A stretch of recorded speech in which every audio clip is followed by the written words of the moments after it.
Okay, Bismillahirrahmanirrahim. Assalamualaikum warahmatullahi wabarakatuh. Very good afternoon. Today I will cover the financial parts of the design course, of which we will try to look at the costing of injection molded plastic parts, and then also looking at costing of a product, and finally we will cover or end up with the product pitching.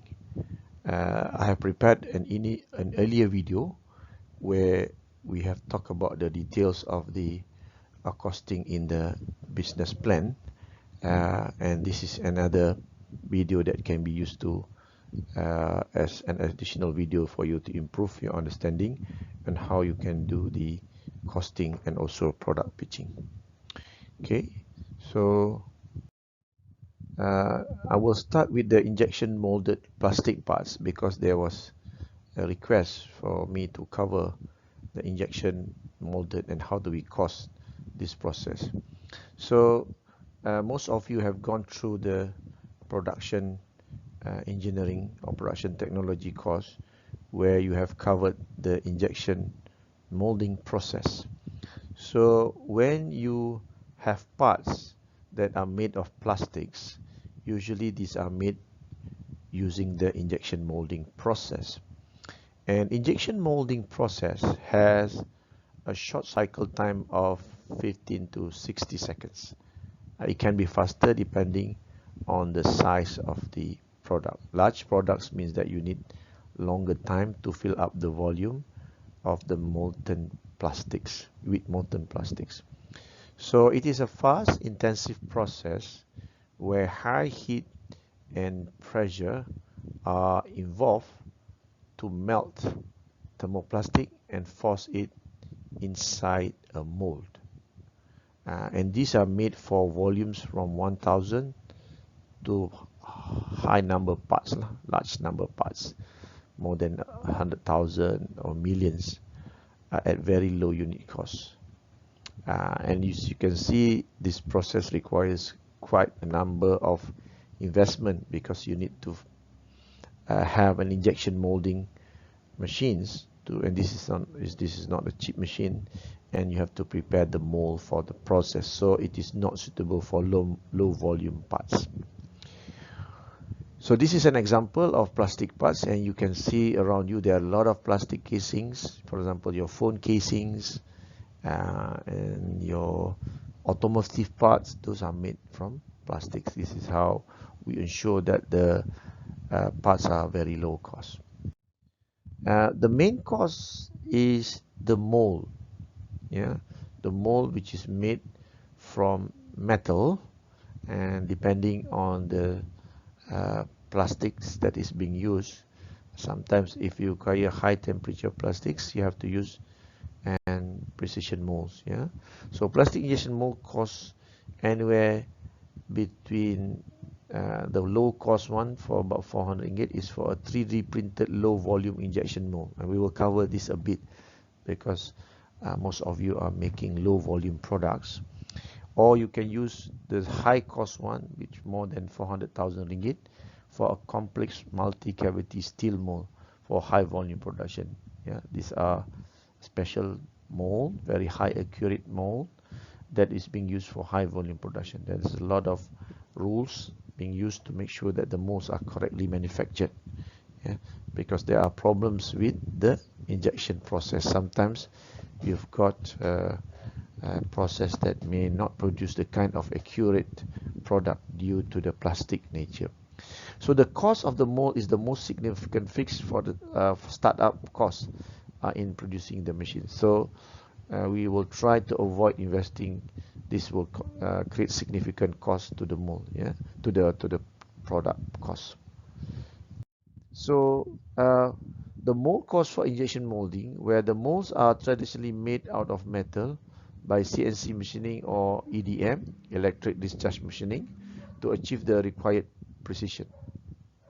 And then production of a metal mold typically takes about 4 to 8 weeks and costs anywhere from 10,000 ringgit and maybe more, to up to 400,000 depending on the shape, size, and the complexity of the part. So, so just imagine that if you want to produce 100 parts and the mold costs 10,000 ringgit. So each part is already like 100 ringgit if you want to find the average cost of the mold divided by the number of parts used. So for small quantity, the cost, the time, and the specialized equipment and skilled labor required to fabricate the mold out of common tooling metals and manufacturing methods may be uneconomical. Already it takes us about 4 to 8 weeks, and we have to pay for the labor, for the machines and everything, and the material cost to it. So this is because metals are difficult to machine, and this will drive up the cost. So what is the option? So for small quantity parts, you can do a 3D printed molds for short run injection molds. Short run means you are not going to use for large quantity. For example, the pre-production and prototypes. Okay, sometimes you need to carry out the pre-production in order to identify the weakness. You have to do testing. You have to do send out samples for customers to evaluate, and you want to put the samples up into an actual unit for testing and so on. So molds for small quantity parts can be made using 3D printing. These molds must have good surface finish with no printing marks, etc. Okay, so SLA or stereolithography can be used for the creation of this mold because SLA are chemically bonded and dense and isotropic and can produce functional molds at a quality not possible with FDM, fused deposition molding. FDM is where you use the fiber to start melting the fiber and layering the process. So I'm taking one commercial grade, which is Formlabs rigid 10K resin. Is an industrial grade, highly glass filled, which have very high percentage of glass filled material, molding material for injection molding process condition. It's a rigid 10K resin, high temperature deformation of 218 Celsius at pressure of 0.45 megapascal. That's 4.5 bar, and a tensile modulus of 10,000 megapascal. So this is a strong, stiff, and thermally stable molding material that will maintain shape under pressure and temperature to produce accurate parts. So one industry application has used this material for about 1500 cycles. This is probably a small parts. Yeah. So we will go into a bit more detail because this gives us quite cheap way of producing plastic parts. So this is a process flow of injection molding process with 3D printed molds. So first you have a mold design, and then you print the mold in SLA, and then you assemble the mold, and you put the mold inside a steel casing, and then you install the mold inside an injection molding, and then you do the mold clamping, and then you inject the plastic, and the plastic will be molten due to the heat, and using a screw conveyor it will push the plastic into the cavity, and then after that you have to do the cooling, and you can remove the disassemble the mold, and you can remove the parts. Okay, so these are the 7 steps for the process flow. So what happened here is that the mold inside the steel casing is made from printed 3D printed materials, SLA. So this is a case study of injection mold. Hundreds of threaded cuts. They produce a few hundreds of caps using rigid 10K 3-part molds. So the molds are 1, 2, 3. So these are the cavity, and you put this mold here to provide you the shape of the screw. Right? So this is the molded parts are the caps. These are screw bottle caps for some medical application. Okay, so this is the 3D printed molds, which is the design process. 3-part stack, with a dynamic threaded core. Okay, 1, 2, 3, 3 parts. Then this is how it is assembled within the mold of the injection molding. Okay, and you can see the plastic flow into the system. This is just the hole for the bolts. All right. So, and then you look at the operating parameter for the injection molding. You've got injected material, low melt polypropylene, high melt polypropylene, and high melt polyethylene. So the melt index are there to show how the material flows, and then the nozzle temperature is about 200 Celsius. This is 210. This is 204. The pressure is 6800 psi, 9500, and 7200. And cycle time is 48 seconds, 50 seconds, and 60 seconds. And the number of injection, you see, is 30 number of injection cycles. They are using it only for 30 parts. Okay, so if you have a cost, katalah cost dia 3,000, 30 parts per 3,000, so one part costs about 100. Yeah, so to get that cost. So these are a cycle where they test the accuracy of the parts after a number of cycles. Different material, low melt, high melt, and then polyethylene. So you've got the mean value of 13 diameter, 13.2 and 13.134, and this is the deviation of what is the error from the nominal value. This is 9 micron, after second cycle 60 micron, third cycle 34 micron, fourth cycle 136 micron, and then fifth cycle 9 micron. Sixth cycle ada kecut sikit, it shrink, there is a minus 17 micron, and similarly for different materials. So these are from they made some experiments to identify the accuracy of the parts. Sharing this to make you know that plastic parts are notoriously difficult to control the dimension, but as long as these dimensions are within your tolerance, supposedly your mean value is, your target is 13, and your accuracy is plus minus 0.1 mm, you are still within the limit of your, except for this number 4. Or it's plus minus 0.2, then you are everything can be accepted in the production. So the cost comparison, machine mold versus 3D printed mold. So in-house machine mold, for example, like maybe a small one, mold production time 2 days because it's a small one, and 3D printed mold maybe less than 4,000, maybe 2,000, depends on your material, and maybe a few hundreds or so. I just give this number 4,000 as a guideline. This is the more expensive one. So overall costing, as you can see from the discussion, we still need to have access to injection molding machine. Tadi kita cerita pasal the cost of the mold. After this, we have to see that we need to use the machine, and we use the plastic granules as the raw material. So for this design class, we'll assume this. First, we will buy the service of injection molding machine, and I have put that the injection molding machine is priced at 100 ringgit per hour, and we will make our own 3D printed mold at cost of 4,000 ringgit per piece for this size, 200 mm by 200 mm by 50 mm, and then we have a material cost which is 200 ringgit per kilogram. Yeah. So for example, unit cost, we want to determine the unit cost of a plastic parts made of polypropylene, and we are preparing for 400 units. Okay, so team A has decided to produce a plastic parts made of polypropylene with a quantity of 400 units, and to go with 3D printed injection molding process. Each part weighs 250 grams and will use a mold of a size of 200 mm times 200 mm by 100 mm. The cycle time is 60 seconds per part. Estimate the total cost and the unit cost of the parts based on the overall costing shown in the previous slide. Okay, so we want to produce 400 units, and this is the size of the mold.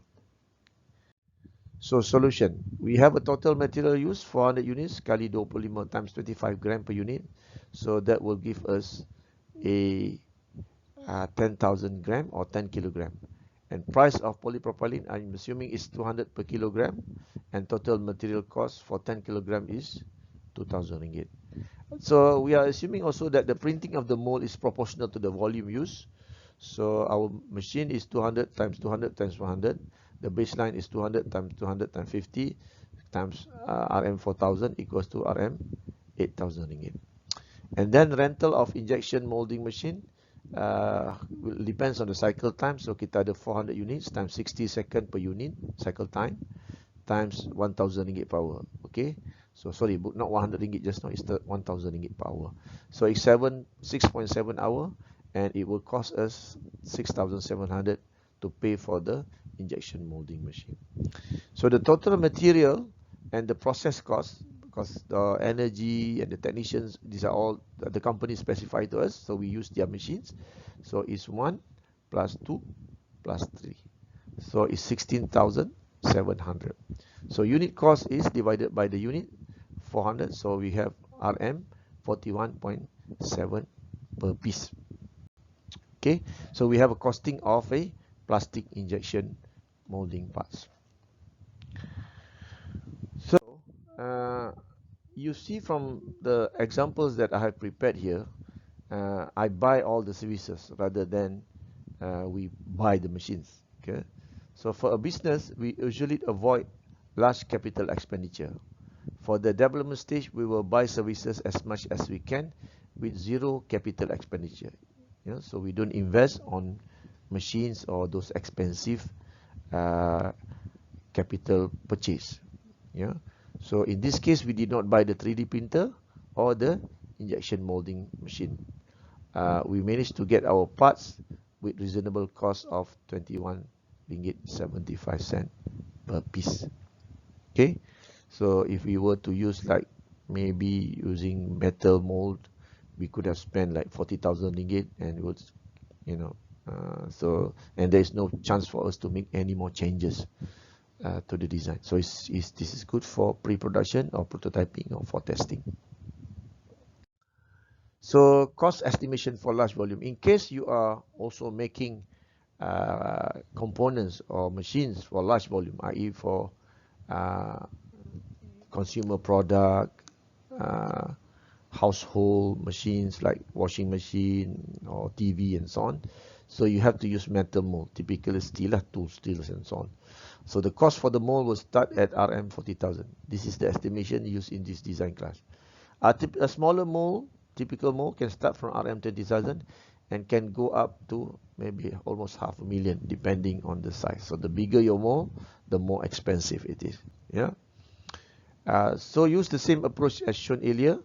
You'd have to determine the cost of the mold, cost of the material, and the cost of renting or use of the injection molding machine. And then, or you can always get a quotation directly from plastic manufacturer. This is the one that we sometimes go directly to the plastic manufacturer and sit down with them for a meeting for them to come up with a quotation. Yeah, but this is not easy, only for if you're serious about, or you have a factory, or they know that their time is well spent in order for them to prepare the quotation. So that's the first part of the lecture. The second part is the costing of products. Okay, so costing of products, once you know which parts you want to produce, the next is what is the cost of the products. So the basis for costing. Okay, so once the design is completed, you will come out with the bills of materials. So the BOM. Okay, the bill of material will list down the components, the material used for the component, and then the quantity needed. Okay, so you can use the BOM to determine the cost of each part. So this is the use of the bill of material. The cost can be, number one, direct purchase component, e.g. off the shelf component, for example bolts and nuts, or secondly, it is a components it is a component that require tooling, and therefore tooling cost, as we have discussed before, and the parts cost, materials, etc., and based on the numbers planned for production, and this will give us the tooling and production cost. Okay, and then you have the overhead cost, associated with staffing, which is the salary, and the services where you have to pay the rentals, the bills, the insurance, and so on. And lastly, for costing, you also need to put your profit at 50% from the sales of the product. In this class, we started with 50%, or you can adjust your profit. It should be higher rather than lower for the profit. So this is an example for the tooling cost where this product is walkie-talkie, and here on this column are the parts needed, and then the first column are the parts. For example, we have chassis, we have front cover, we have display, we have keypad, we have knobs, batteries, speaker, microphone, PCB board, components on the PCB board, seals, and manufacturing. So then you decide whether it is you want to design or you want to buy off the shelf. So for example, the display unit is buy off the shelf, and then batteries, speaker, microphone are bought off the shelf, so you don't require any tooling. So the fourth column here shows us whether we require tooling or not. So for those things that we want to produce in-house, you have to have some tooling. Yes, and then those things we buy off the shelf with no tooling. When you require tooling, you have to put the cost of the tooling. For example, the cost of the tooling for the chassis is 50,000 ringgit. For the front cover is 50,000 ringgit. For the keypad, 10,000 ringgit. For the knobs, 10,000 ringgit. For the PCB board, 10,000 ringgit. For the seals, 10,000 ringgit. And for manufacturing, you need the factory, so you charge the project 50,000 ringgit. So for this tooling, it is cost at 190,000 ringgit. And then you have the parts cost. So for the chassis, because of the tooling, and then you've got this. This is part cost is the materials. Okay, so this is material cost per unit, per piece. So for the chassis, we expect the materials is 1 ringgit. For the front cover is 1 ringgit per unit. For the display unit, because we bought off the shelf, is 20 ringgit. And then the battery 10 ringgit. And the keypad maybe 50 cents. And the knobs 20 cents, and so on.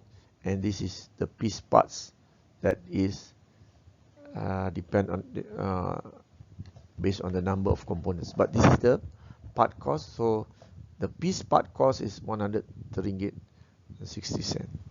So if you produce in 1 year 1,000 units, you just times everything by 1,000 units. Okay, so from there is this overhead cost, which is involving salary and then your expenses. Your salary can become from your staffing, engineer, technicians, admin, managers, and operators. So kita punya syarikat ni, we have 3 engineers, 6 technicians, 3 administration staff, 3 managers, and 5 operators. And the salary for the engineer are 3,000 a month, for the technician 2,000 a month, admin 2,000 a month, and the managers are paid 5,000 a month, and the operators are paid only 500 a year per month. So this is very low salary. Sorry, 1,000 ringgit per month. So the total for the overhead cost is given here, and the expenses covers office supplies, electricity, repairs and maintenance, taxes, accounting. This is for monthly, and then the rent, and then manufacturing, and then loans from banks. So we've got this total overhead cost. So from there, you can estimate it cost or budget per year. The tooling is 190,000. The parts cost is 103,000. The overhead cost is 1.4 million. So the first year is 1.7 million. So assume that to ensure your business is sustainable, you need to acquire 50% profit from what you spend. So 1706 with 50% profit becomes 2.56 million. So you need to sell the walkie-talkie at 3 times piece part cost, okay, 310, and then from there you can get how many volume of sales per year needed to generate the profit above unit price. So you need to sell about 8,238 unit. So you need at least 8,238 unit to be sold in 1 year to gain a 50% profit from what you spend in the project. So you just round that up to an annual production of 10,000 unit to have a sustainable selling the walkie-talkie at 50% profit from the project. Okay, so that's how you calculate your price that you want to sell.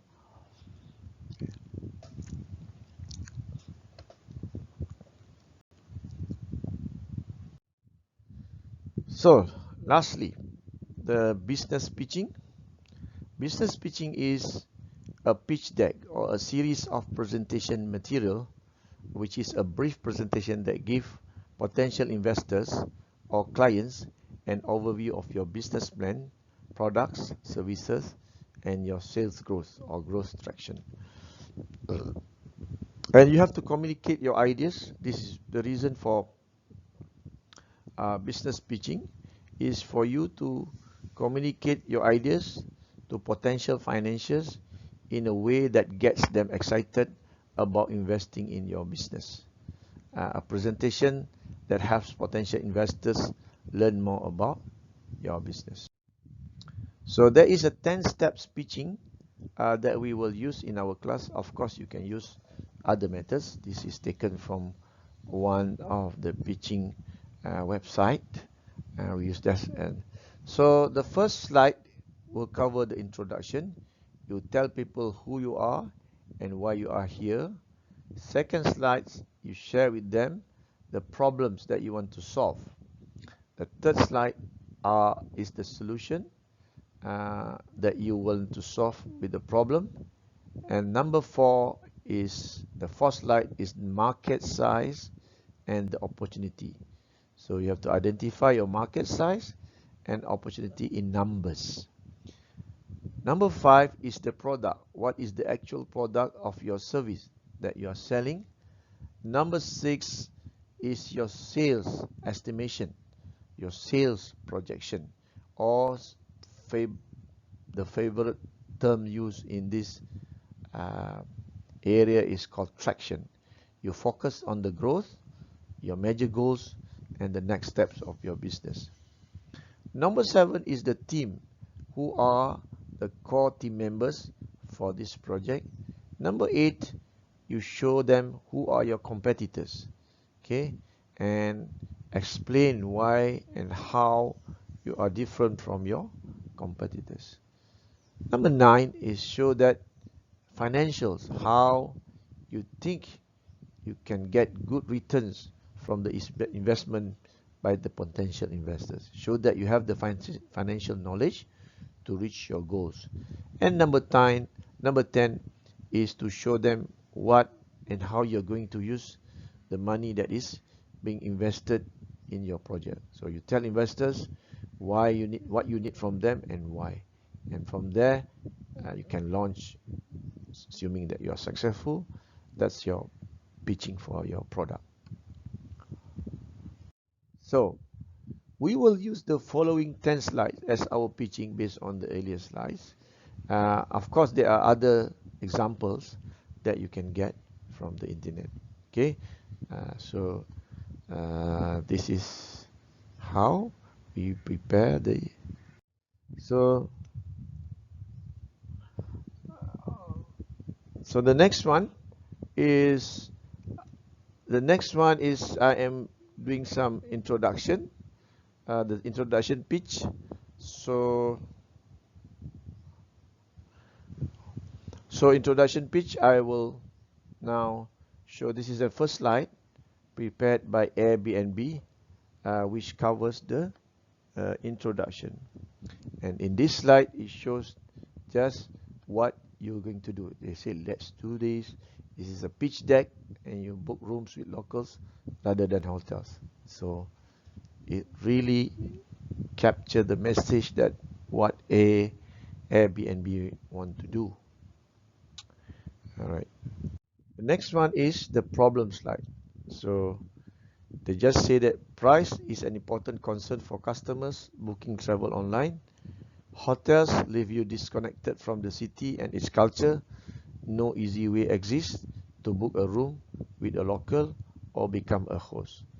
So they want to match the supplier, which is the owner of the building or owner of the house or owner of the room, with the demand, which is travelers who requires that kind of room and not willing to stay at a hotel, or they can get more value from staying at this particular room than at a hotel, or they want to be closer to the community.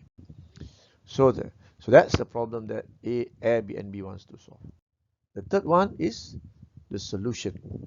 For example, this is a solution by so what is the solution? The solution is that Airbnb will give a web platform where users can rent out their space to host travelers too. So for the traveler, they can save money when traveling at a lower cost. For the host, they make money. And then there is the other side of it, which is the sharing of culture. And if you have local connection to the city, you now identify or you know somebody at the city when you are on the Airbnb. So number 4 is the market size and opportunity. So the market size here is identified as there are 49 million people at the age of 22 to 35, and then 31 million prospective mean users. Yeah, these are the users with online banking and have connectivity with the computers, internet, and so on. So referrals, these are the numbers that a compound annual growth rate, okay, referrals and advertising and so on. These are codes that related to Airbnb, which I'm not particularly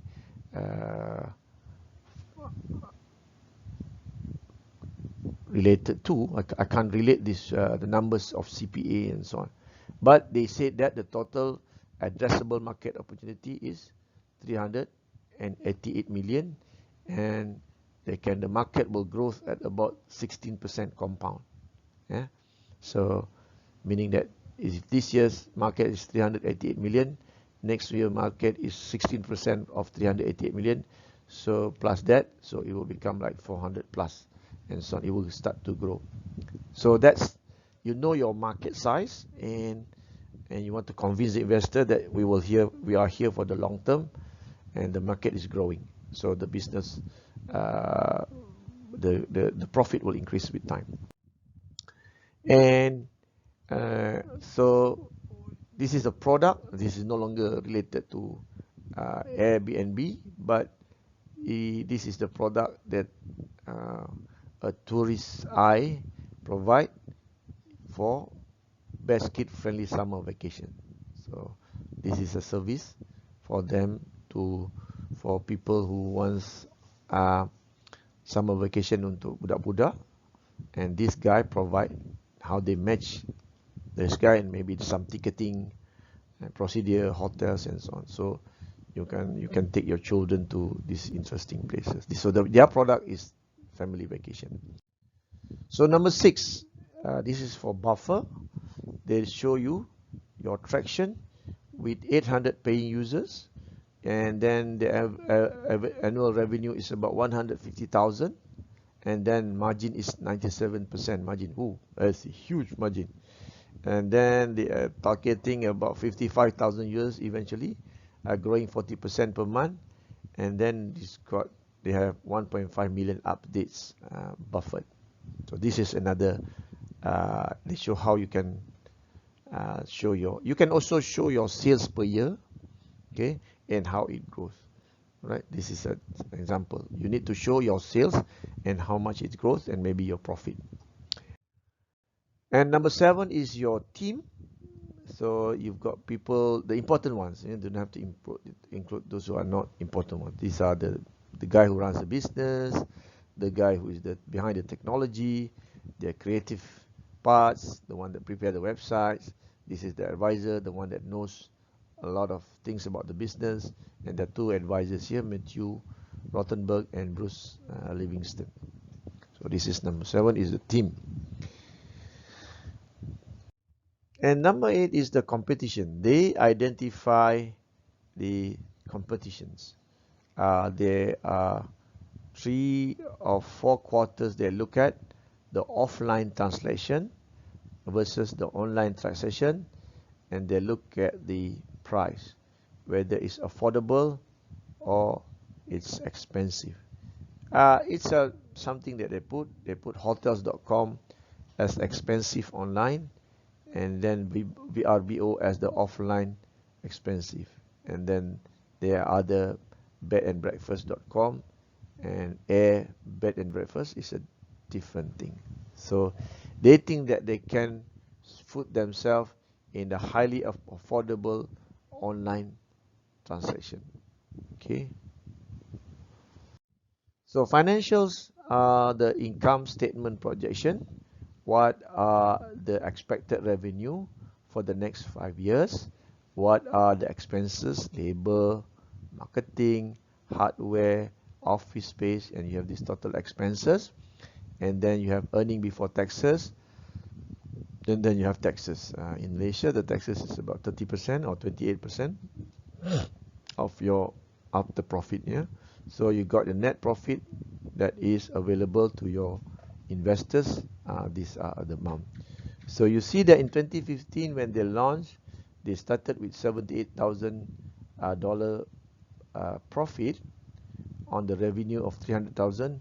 After 5 years operation, the business grow to a $25 million operation revenue with $15 profit.